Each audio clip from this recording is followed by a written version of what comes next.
When it comes to starting your own business, there are so many things to consider, to do, so many questions, and so many answers. Like you might ask yourself, am I ready to start a business? And how much money do I need? Now more than ever, people are branching out and starting their own businesses or starting side hustles alongside their 9 to 5 day jobs. This is partly due to the last few years with the pandemic and all the economic downturns and things we've been experiencing.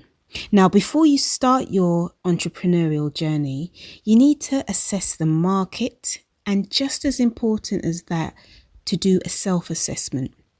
In today's episode, I'm going to cover finances and starting a business with your own money, how much to invest, figuring out how much you need, and how to budget the money.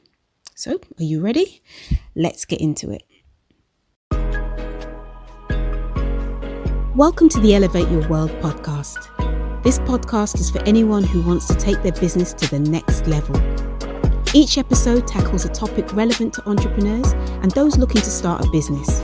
I share tips and tricks on how you can grow your business, find success, and elevate your life. I am your host, Jules. Some people like the security of having a job. It's what a lot of people feel comfortable with, and that's okay. They like the morning and evening commutes, the structure, having someone tell them, direct them on what to do, and so on and so on. That is not what being an entrepreneur is about. First off, to be a successful entrepreneur, you must like making decisions. You'll have to make all the decisions affecting your business and live with the consequences, good or bad, right or wrong.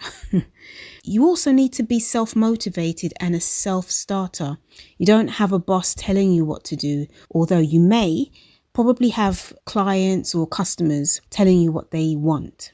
Your job will pay you a fixed amount every week, every month. But when you're an entrepreneur, what you make will be based on how successful your efforts are, as well as the time you spend doing the work. You must also be willing to put in the unpaid hours to build your business initially.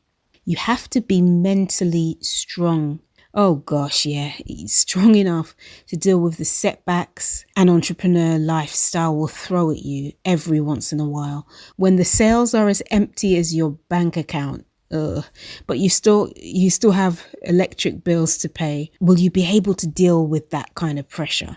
Now, if any of this stuff scares you, then sorry to tell you, perhaps starting a business isn't for you.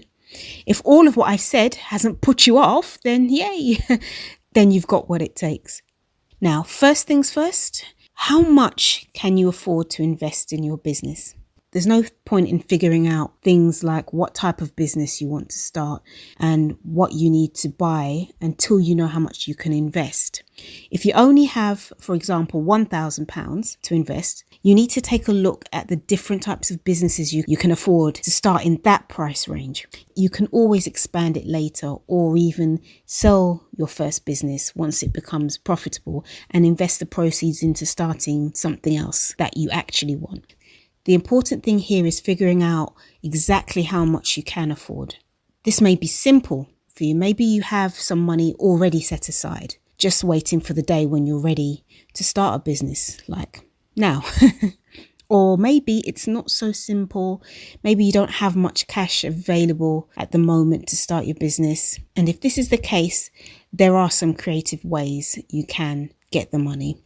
But figuring out how much you can afford will give you a better idea of the types of businesses you can realistically open, which is why it's the first step in the process. In this stage, we're not focusing on the type of business or on how much it will take to open up a particular business, just how much you personally have available, if anything, and how much of that available cash are you willing to risk. Remember, it can take several months or even a few years before your business becomes profitable. So you need to keep this in mind when you decide how much you're willing to risk. If you have a few £1,000s in savings, you'll need to live on part of that if you want to devote full-time hours to your new business. And if your company fails, you've lost all your money you've invested. So if you're not willing to risk that much, figure out how much you're willing to risk. Is it 10% of your savings, 50% or 100%? If you have money saved for retirement and you're nearing retirement age, you should be more careful, very much more careful with your money. But if you're young and have plenty of time to make more money, you might be willing to risk a bit more. Right, so once you have a figure in your mind for how much you can invest, you can move on to the next step in the process.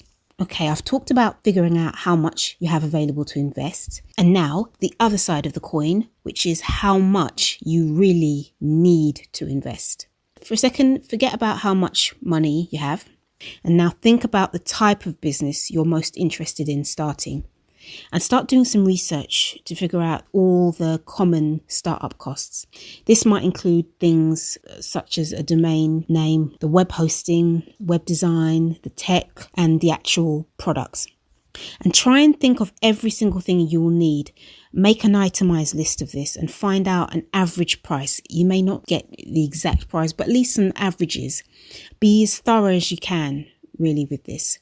Now look at the total that you get to and then ask yourself, is it anywhere close to the amount of money you have available? If it's not, then you can't realistically start that type of business. But don't give up.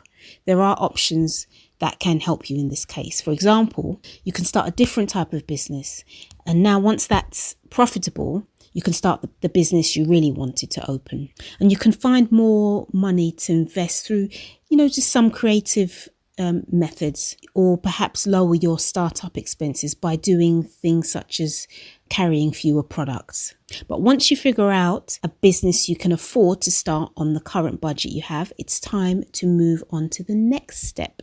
Right, how to budget for your new business. Now, a lot of people have personal budgets for their own expenses, but then they fail to set budgets for their business.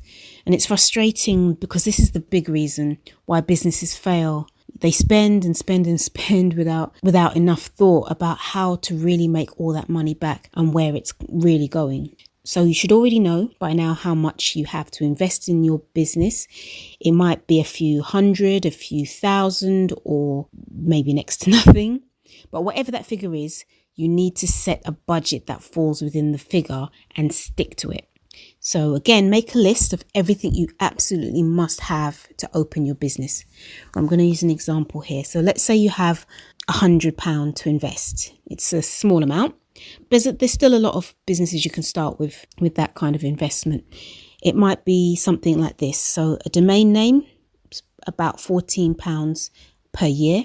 Web hosting, it's about £5 per month. Shopify, if you're going to be selling stuff online. Shopify is, I believe it's £19 a month. So this comes to a £38 initial. That's the initial investment, leaving an extra £62 from your £100 investment.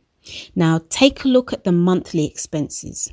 So looking at that, the web hosting and the Shopify, you will need at least £24 in ongoing expenses each month. And you don't want to count on making a profit for a while. You might, start selling lots of products and things like that. But initially, in the beginning, don't rely on that. That's, just to be safe, don't rely on it. And you need to anticipate that. If you can't afford the ongoing monthly expenses, then you would need to choose a different business that wouldn't have as many monthly expenses. Or you'd need to find a new way to get that extra £24 a month to pay for it until your business becomes profitable. I hope this makes sense. There you have it. Now, starting a business with your own finances without seeking outside investments or loans is a challenge. And I can tell you from personal experience. And it's about doing all you can to save money where you can, invest your money wisely, and funding your startup through your own cash flow. I'll leave you with some inspiration. And these are very popular companies which were started, with self-funding. You may have heard of some of these. There's Facebook, Apple, Microsoft, and Coca-Cola. These are just a few of the many successful companies that were founded with smart money management and low initial cash. Right, thank you for listening to this episode. We have some resources for this on our website, elevatestudiouk.com/resources. And this is for budgeting, for starting up a business, starting a side hustle. We've got worksheets, spreadsheets to do all your calculations and things like that, workbooks. So please do check that out. And I'll see you again on the next episode.